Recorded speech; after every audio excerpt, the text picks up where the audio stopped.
Bienvenidos a una nueva edición de Unique, Reflexiones Inspiradoras, por Kia y Singular. Reflexionar siempre resulta útil, pero si además lo haces junto a personas que ven la vida desde diferentes puntos de vista, esas reflexiones se enriquecen y se vuelven inspiradoras. Y eso es lo que Singular junto a Kia quieren ofrecerte con la ayuda de nuestros invitados.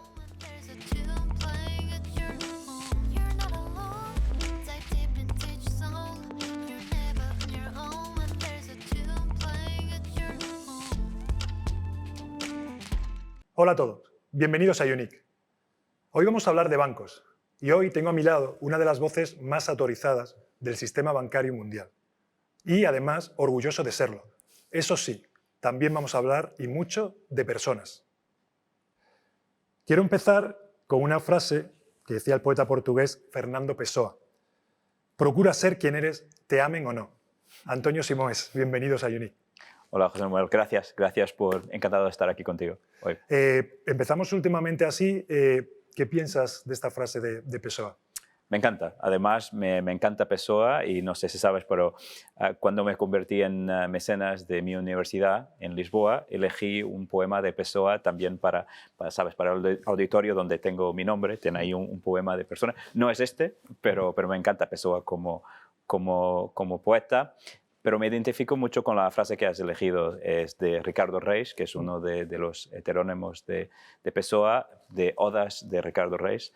Y para mí la vida es muy corta para vivirla pretendiendo ser otra persona. Entonces por eso me encanta el sentido de la frase. Y para muchas personas, para llegar a decir eso en mi caso hay un aprendizaje importante por detrás de todo esto, ¿no? Aceptar la diferencia, que eres único, ¿no?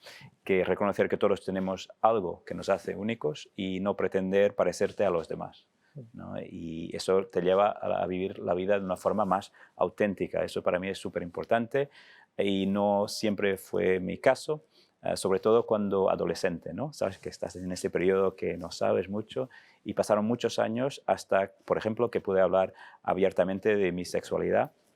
Y esto para mí fue muy importante. La autenticidad es lo que te hace estar más cómodo contigo mismo, pero también que te puedes conectar con más empatía y con todos. Y comentas un poco, ¿no?, esa etapa de adolescente, de estudiante.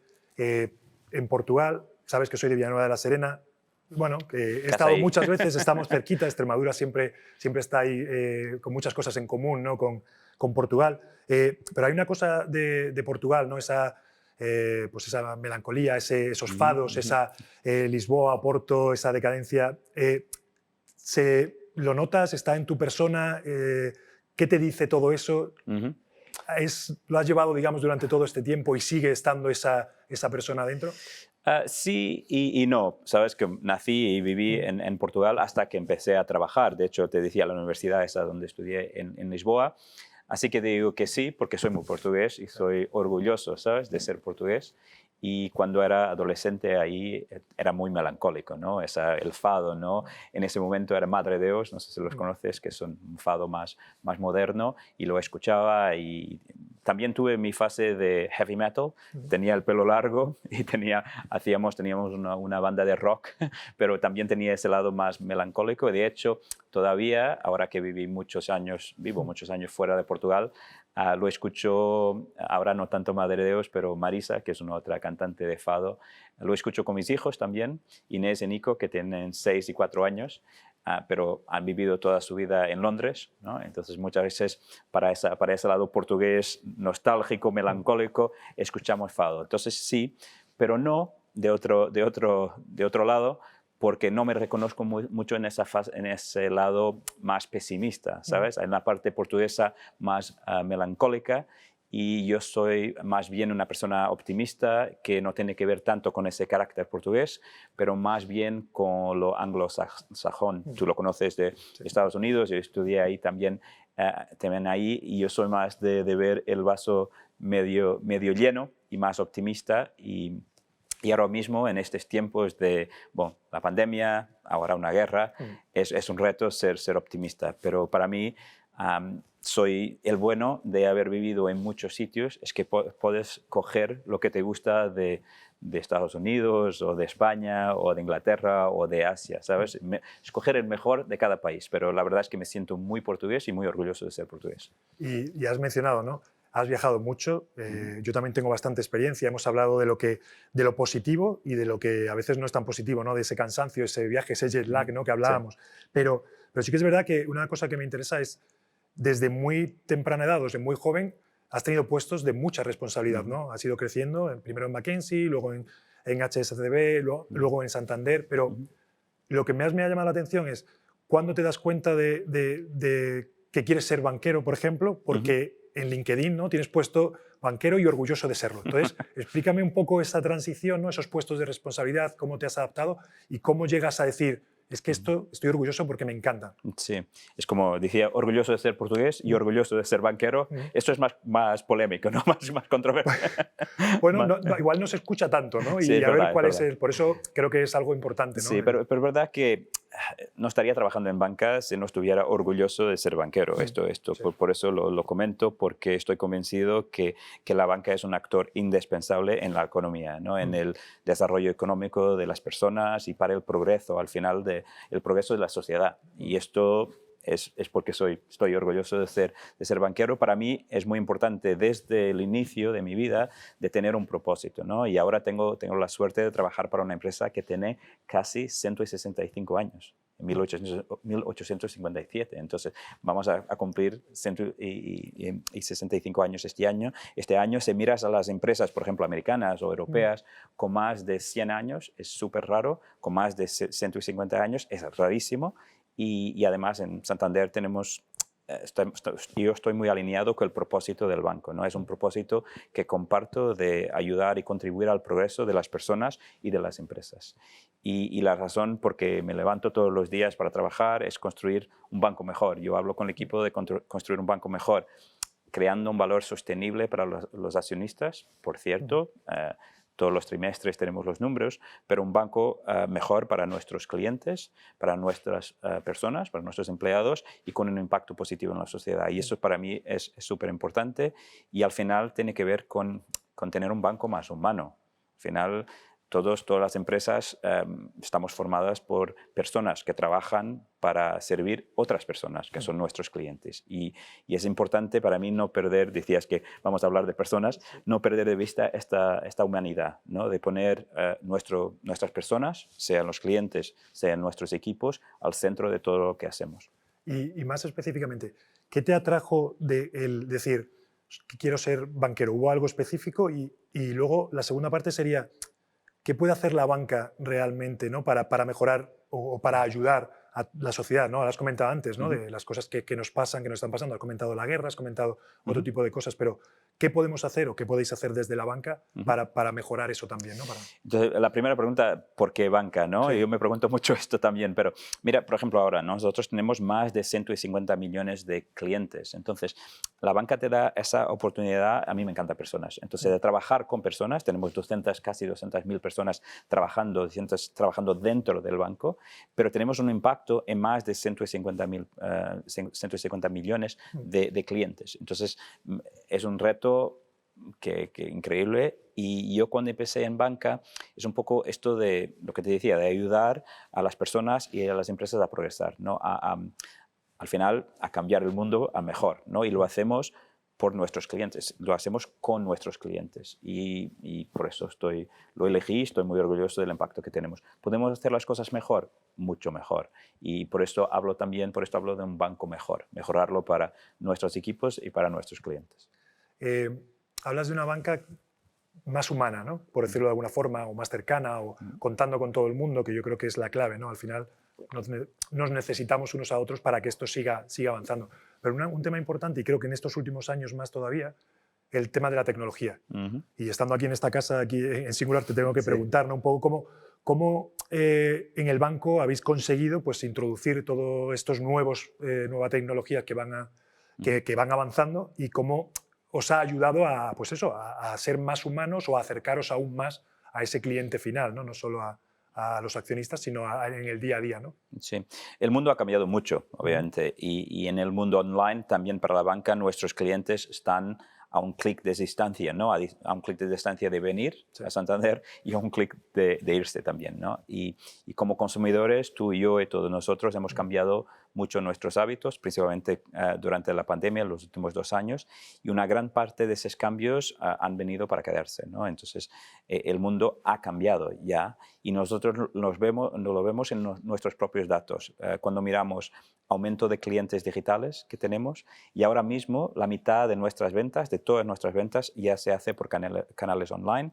Y en ese sentido, la inversión en tecnología y la escala global de Santander son una clara ventaja. Pero, lo que decías antes, hay algo que sigue siendo diferencial en nuestro modelo, que es la atención personalizada. Entonces, tienes que compaginar las dos cosas, ¿no? Nosotros tenemos clientes, no tenemos usuarios, ¿no?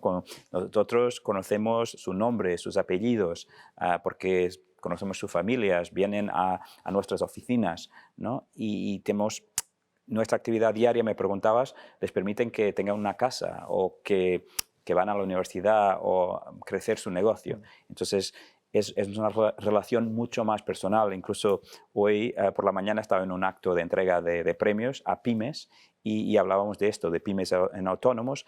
Esa cercanía es una cosa que esos clientes valoran muchísimo. Entonces aquí el reto es seguir transformando el banco con mejor tecnología, pero a la vez manteniendo esa cercanía.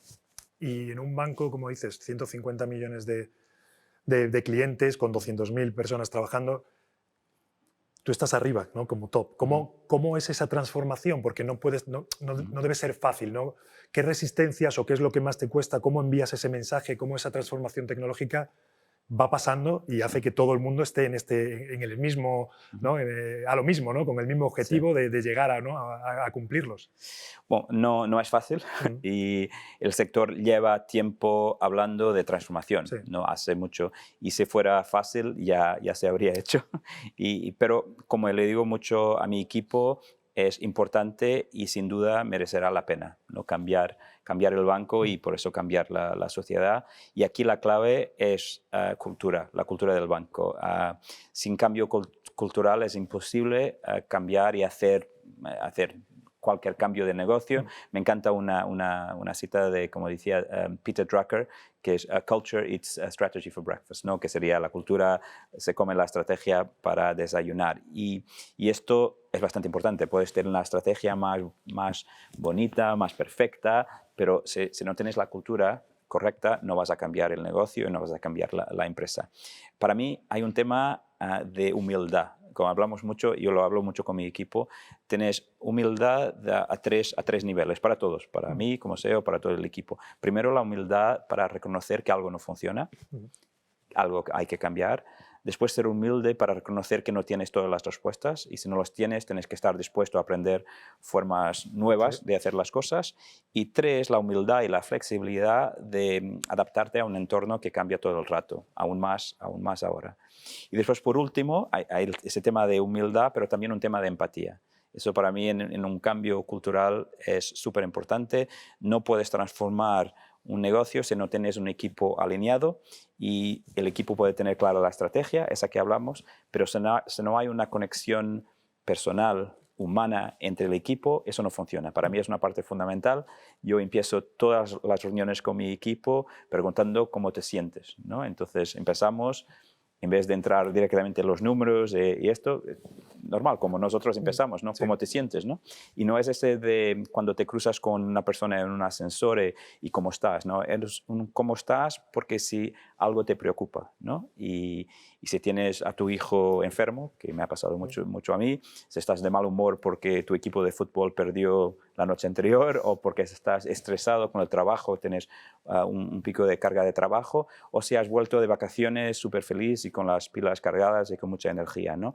Y son pequeñas cosas, son pequeños gestos que te permiten entender que a todos nos pasan cosas, ¿no? Porque todos somos humanos y traemos esto de casa al trabajo y al final empatizas mucho más con las personas, con los demás y trabajas mucho mejor con el equipo y transformas la cultura. No, una de las cosas que conforme ibas comentando, y lo hemos comentado aquí en algunas otras conversaciones, cuando me lo llevo yo, digamos, a la parte del deporte profesional, ¿no? Y siempre hemos hablado, ¿no? Que al final, muchas veces nos centramos porque desde fuera, cuando somos el aficionado, solo vemos a un jugador o a un equipo porque es el nuestro, es al que seguimos, pero nos perdemos un poco todo lo que hay por detrás, ¿no? Y al final, en un equipo tan grande como el que tú manejas, al final me llama la atención y me parece que es imprescindible, como dices, es el conocer a las personas. O sea, no todos somos iguales, no el feedback vale igual para todo el mundo, y yo creo que eso es muy importante, ¿no? El saber mandar ese mensaje, saber aceptar, oye, pues esta vez me he equivocado yo y hay que seguir para adelante. Y yo creo que todo el mundo sepa su rol, creo que es importante, ¿no? En eso de poder conseguir esos objetivos. Con todo esto también, yo creo que hay una parte de no tener miedo, ¿no? De no tener tampoco el que no pasa nada por equivocarnos, el cómo hacemos luego para superarlo, ¿no? No sé si eso también está dentro de esa cultura que intentas, ¿no? Tener dentro del banco, ¿no? Claramente, yo hablaba de humildad y de empatía, que están conectados, pero además hay que tener coraje, hay que tener coraje para cambiar, ¿no? Si estamos aquí hace 165 años como empresa, porque hemos cambiado muchísimo, ¿no? Y tenemos que seguir cambiando. Y ahí todo el mundo tenía miedo al cambio, ¿no? Todos, no, me gusta. Todos tenemos miedo al cambio, ¿no? Porque existe esto de la zona de confort, ¿no? La zona de confort que tenemos es lo habitual, ¿no? Mi silla, el cambio, hay siempre miedo. Y por eso en la neurociencia se ha demostrado que la incertidumbre en nuestro cerebro que es muy parecida al fracaso. Esto cuando tienes miedo al cambio, es la misma reacción neurológica, ¿no? Y por eso la gente de forma natural evita el cambio, ¿no? Porque es incómodo. Y hay una frase que me gusta mucho de Toby Lüchte, que es el CEO de Shopify, que dice que el fracaso en realidad no es más que descubrir cosas que no funcionaron, ¿no? Esa idea de que el fracaso es una parte normal. Y en el evento de Pymes que te comentaba esta mañana estaba Tony Nadal, que obviamente estaba hablando de deporte y hablaba justamente de esto porque decía que de no considerar nunca una derrota como un fracaso, ¿no? Y obviamente hablaba de Rafa Nadal. Y así que está, de mi punto de vista, bien cometer errores. Es una parte importante de crear esa cultura que promueva el reconocimiento y no penalice el error. Y lo importante para mí no es no cometer errores, sino saber identificarlos y después corregirlos rápido y aprender con ellos. Pero imagino que tú en NBA también tenías... ¿Cómo era la cultura eso? Porque ahí sí tienes las derrotas, las victorias. ¿Cómo lo vías tú? No, pero yo creo que es igual. Yo creo que eso es un poco lo que muchas veces es el explicar un poco a la gente, que a veces vivimos por el equipo ha ganado, el equipo ha perdido. Claro, es un poco binario, pero ¿no? hay muchas cosas, ¿no? Hay un objetivo que es a largo plazo, ¿no? Si es una liga, ¿no? Pues tienes mucho tiempo para ir mejorando. Oye, he perdido, he dado el máximo, hemos hecho lo que teníamos que hacer, hemos hecho el objetivo, y si has hecho todo y no han salido las cosas, entonces es lo que dices, ¿no? Vamos a estudiar esto. ¿Qué es lo que ha pasado? ¿Por qué no nos están saliendo las cosas? ¿O hay que cambiar alguna cosa, algún rol? Vamos a buscar cuál es esa solución, ¿no? Para poder... Pero eso es un poco el deporte profesional al final, y sobre todo cuando estás dentro de un equipo, ¿no? Pero incluso, y has comentado con Tony Nadal o con Rafa, o que lo has mencionado, es un deporte individual, pero Rafa lo ha dicho muchas veces. No gana solo. Tienes a mucha gente. Él lo dice mucho, que es un deporte de equipo también. Sí, es verdad que él es al que vemos, el que al final es el que tiene que jugar, pero hay un entrenador, hay un fisio, hay alguien que le organiza esto, lo otro. O sea, es mucha gente para que su cabeza y todo el mundo podamos centrarnos en lo que tengo que hacer, que es, yo tengo que jugar al tenis lo mejor que puedo y tengo que ganar al que está enfrente, ¿no? Y sé que él va a hacer lo mismo. Entonces, ahí es donde entra un poco todo. Pero esa es la cultura. Al final es entender cuál es tu rol en cada equipo, entender cómo eres capaz de ayudar para conseguir ese objetivo final. Y al final, nosotros somos 15, en tu caso tienes a 200.000 y todos esos clientes, igual no sé si a nosotros tenemos que meter a todos los aficionados, ¿no? De cada equipo detrás. Sí, probablemente. Pero es verdad son un equipo también. Que esos son los pasos. Pero es así. Y luego, de todo esto que hemos hablado, los viajes, el estar a cargo de 200.000 personas, ¿cómo compaginas con tu familia, con tus 2 hijos y tu marido? Bueno, no sé si tengo la fórmula correcta, pero para mí es muy claro que es importante tener prioridades claras y ser muy disciplinado con tus rutinas y con tus espacios, ¿no? Saberlo, tú viajas muchísimo también, seguro que tienes esto con tu familia. Yo empecé a trabajar en Santander en 2020, justo en el medio de la pandemia, y he estado 2 años viajando todas las semanas, te comentaba, entre Londres y Madrid. Entonces, con una logística familiar bastante complicada, y con mi marido, con Tomás, tenemos papeles, yo diría, complementarios pero distintos, ¿no? Y yo, como con tanto tiempo fuera, el tiempo que paso con mi familia es sagrado, ¿no? Y procuro organizarme bien también para pasar tiempo de calidad con todos, porque a veces no es la cantidad, pero la calidad. Entonces, con nuestra hija Inés, que es la mayor, leemos muchísimo juntos. Ella dice que es un bookworm, ¿no? Entonces le encanta un montón de libros. Y con Nico, que es el más pequeño, nos vamos a hacer ejercicio todos los sábados por la mañana porque le encanta y es bueno para él también, para su recuperación. Y claro, obviamente también hacemos planes con toda la familia. Pero tenemos una tradición, Tomás y yo, que empezamos todos los años con una lista de propósitos del año, ¿no? Los buenos propósitos, ¿no? Y además puntuamos la lista, esto es un poco geeky, del año anterior para ver cuánto hemos cumplido. Lo hacemos de 0 a 10. Dice, esto fue un 7, este fue un 8. ¿Cómo se dice geeky en español? Ya no me... Es un poco nerdy, ¿no? Sí, un poco nerdy. Friki, no sé, pero tampoco. Sí, nerdy, probablemente, sí. Y tenemos propósitos familiares, propósitos de pareja, obviamente, propósitos individuales para cada uno de nuestros hijos y también personales. Y para mí también es bastante... Yo soy bastante disciplinado y soy bastante disciplinado con ejercicio, con alimentación, con el sueño, y por cierto veo que también tienes uno de estos anillos de hora, porque el mío esta mañana me decía, no, vea por ello, ¿no? O sea, a veces no sé si dice lo mismo, a veces dice, no, take it easy, ¿no? Pero a veces vea por ello, y me ha despertado hoy me he despertado con muy buena energía y con disposición por encima de la media, pero a lo mejor le puedes explicar a todos lo que es esto del anillo, porque si no parece que somos una secta, ¿no? La comunidad del anillo, ¿no? Es nada, no. Si realmente, no sé si lo comentamos, yo creo que lo comentamos en la conversación que tuvimos con Pau Gasol, porque también lo tenía, también. Sí. Y lo comentamos un poco, ¿no? El hecho de que no te das cuenta de la importancia que tiene el descanso, el dormir, y cómo te ayuda. Y, oye, es un mensaje, has dormido bien, pero el que te diga, oye, venga, vamos para adelante, parece que no, pero es una motivación que coges el día con unas ganas y la verdad que... O al revés. A veces me dicen, no sé el tuyo, pero a veces me dice, mira, dormiste, no sé, 7 horas, que está bien, y también hiciste deporte, no sé qué, pero ojo, que tu temperatura por la noche, y es verdad que o cenaste tarde, que en España pasa mucho, o te pasó algo, o estabas preocupado por un tema de trabajo, y es interesante que una cosa de estas, ¿no? Que te diga en una app que sabe que no estuviste bien por la noche, ¿no? Eso es increíble. Comentas, Antonio, lo de Loura, porque creo que es muy importante, ¿no? Para mí el bienestar creo que es clave. No nos damos cuenta muchas veces de la importancia que tiene dormir, del comer bien, de esa actividad física, de esa salud mental también, que creo que es importante. ¿Cómo ves tú todo esto, tanto en tu vida personal como lo implementáis digamos, en la compañía, ¿no? Sí, bueno, yo escribí el otro día en LinkedIn sobre esto, sobre mí propio, porque es como las instrucciones de seguridad estas que te dan en los aviones, ¿sabes? Tú seguro que las sabes también de memoria, ¿no? Que te dicen que en caso de emergencia te pongas siempre tu mascarilla antes de ayudar a los otros, ¿no? Y eso para mí es súper importante. Es lo que hablábamos del anillo, que es importante para mí. Dormir, claro, clave. Para mí yo tengo que dormir 8 horas, 7, 8 horas, porque si no, el otro día estoy destrozado. Y hacer ejercicio son súper importantes. Y es importante para mí, para la salud física, pero también para la salud mental. Y ahora con la pandemia, como dice, no sé, conoces Brené Brown, que es una profesora estadounidense que decía que la pandemia ha sido una especie de experimento de vulnerabilidad colectiva.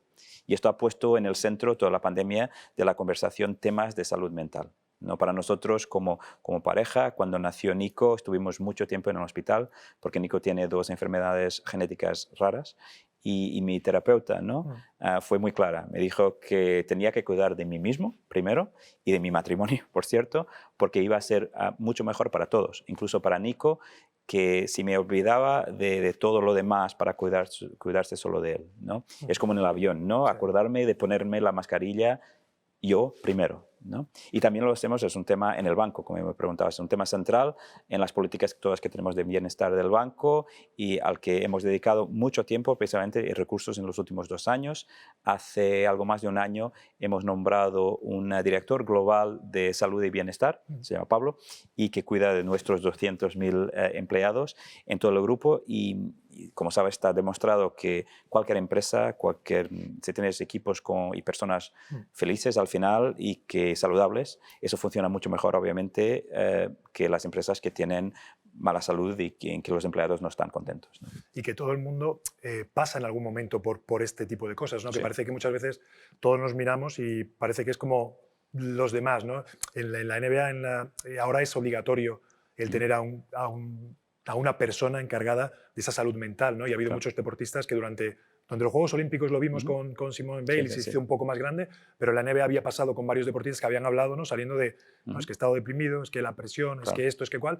Y hubo un poco de shock, ¿no? En la sociedad, como diciendo, si sois deportistas y tenéis todo, igual que en cualquier otro aspecto, otro sector, ¿no? Pero sí que es verdad que es muy importante, creo que es clave. Creo que la pandemia, igual que nos ha ayudado a muchas cosas para darnos cuenta tecnológicamente o de acelerar muchos procesos, creo que también nos hemos dado cuenta de que somos mucho más vulnerables y que nos necesitamos, ¿no? Los unos a los otros para seguir avanzando y para seguir mejorando. Completamente. Y yo venía trabajando con mi terapeuta hace muchos años de cosas distintas, pero en esos años, en ese momento cuando nació Nico, que fue tiene 4 años, hace 4 años, fue súper importante tener ese apoyo.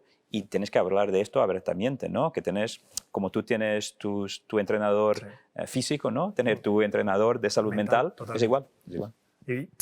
Y también que no pasa nada, y volvemos un poco al principio, que no pasa nada por preguntar, que no pasa nada por no saber todo, que a veces necesitamos ayuda y hay que decir, oye, ¿qué pasa? ¿No? Claro. No, y por eso yo decía del check-in de cómo te sientes, ¿no? Porque al final, si tú me dices regular o si dices bien, pero yo veo que no estás bien, después a lo mejor cuando terminamos la reunión digo, pero ¿estás verdaderamente bien? ¿Qué pasa? Y esto cambia, es un poco traer esa humanidad para la banca, para las empresas, ¿no? Totalmente.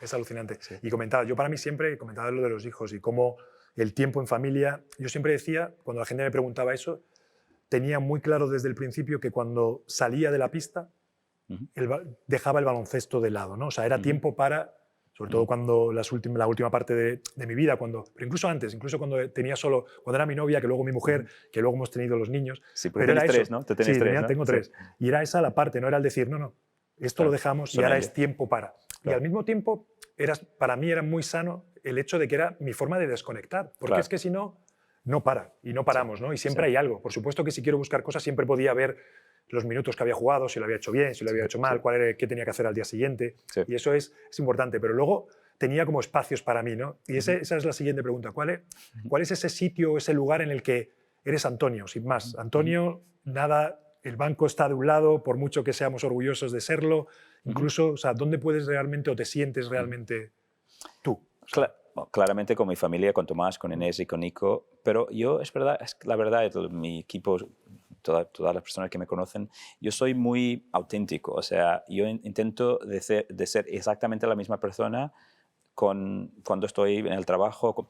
Esa idea de separar las cosas, como decías, el tiempo es sagrado con mi familia, pero mi forma de hablar, de hecho, mi forma de interactuar con las personas es exactamente la misma cuando estoy en una oficina, cuando estoy en una cena con clientes o cuando estoy en casa. Y eso para mí es importante por lo que hablábamos al inicio, ¿no? De que ser tú mismo, ¿no? Y que es más para no tener cuando soy el CEO y un CEO se tiene que comportar, tiene que ser su corbata y no sé qué. Entonces yo tengo una forma bastante más informal de interactuar en mi vida, y los ingleses dirían don't take yourself too seriously, ¿no? Que no te tomes en serio, demasiado en serio. Y entonces yo en casi todo me encanta una broma durante la comida, estoy hablando con un compañero de trabajo, tener ese espacio normal, hacerlo también en el trabajo. Y yo creo que eso es importante, yo creo que va cambiando mucho, yo creo que cada vez más somos nosotros. Tenemos que ser nosotros en todo el momento. Luego, habrá momentos en los que hay que tomar decisiones. Y hay momentos para estar serio, hay momentos para hacer una broma, pero no por ser o por tener un rol específico, siempre, o sea, hay una forma de ser, ¿no? O de esto está claro.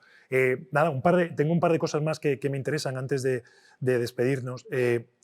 Sé que estáis también, o que es importante el tema de la sostenibilidad, el tema del cambio climático.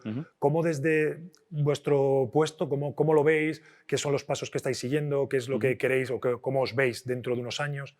¿Cuál es ese paso? Estamos convencidos, desde luego, que nuestro crecimiento futuro será sostenible o no será. O sea, tiene que ser sostenible e inclusivo o no habrá crecimiento ni futuro, ¿no? Y el cambio climático, como dices, es el mayor desafío global que nos enfrentamos como sociedad y por eso hace años que el banco se preocupa por el impacto de en nuestra actividad. Tiene nuestra actividad como banco, pero también el impacto de la actividad de nuestros clientes, ¿no? Y ahí yo veo también una gran oportunidad histórica de crecimiento también para la contribución a la transición verde, al tiempo que transformamos los pilares de nuestra economía, hacerlo los dos a la vez.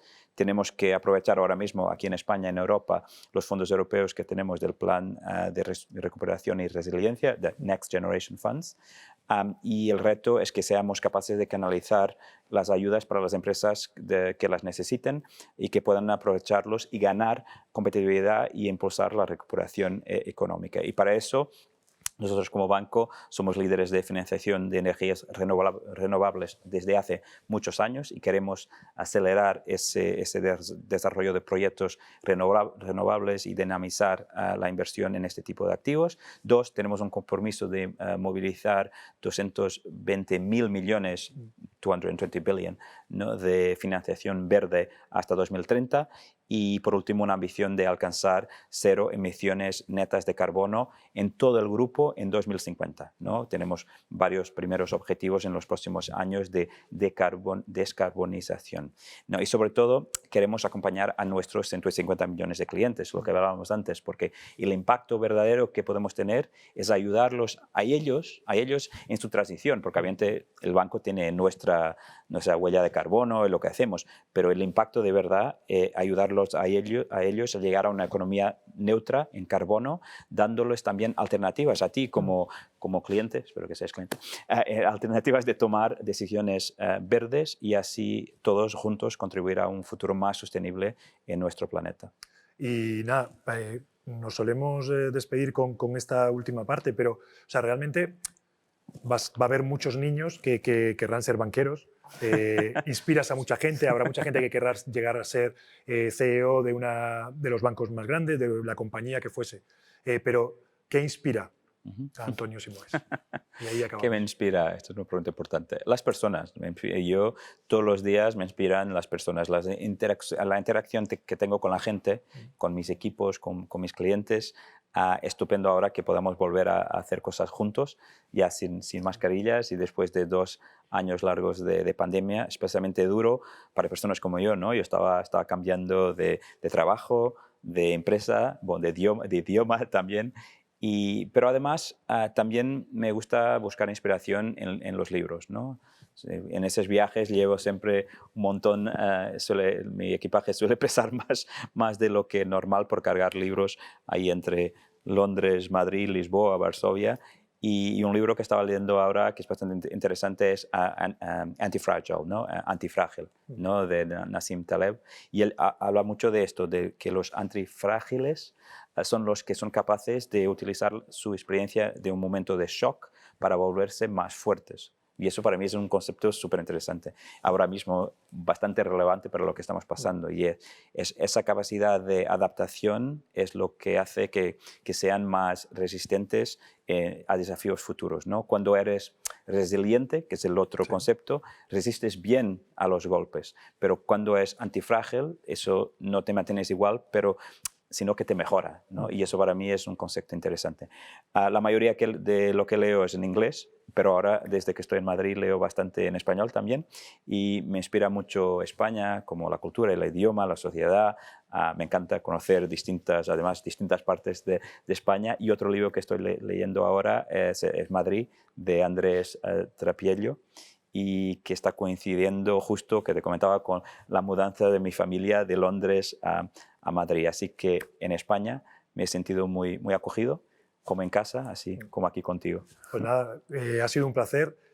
Suerte, que vaya todo bien con lo que estás haciendo, con ese mensaje que intentas enviar y que sigues creciendo, que sigáis en ese camino. y con la mudanza, porque yo he tenido Sí. varias, sé que la adaptación y con los niños nunca es fácil, aunque ellos son, la verdad, muchas veces nos preocupamos mucho por ellos y son los que realmente se adaptan antes Sí. que nosotros. Somos nosotros los que creamos estas cosas alrededor, ¿no? En cada vez que cambiamos de... Ellos son antifrágiles. Ellos son, totalmente, totalmente. Pero nada, ha sido un placer, espero que hayas estado cómodo. Muchísimas gracias por pasar y compartir con nosotros tu historia. Y nada, hasta la próxima. Gracias a ti, encantado.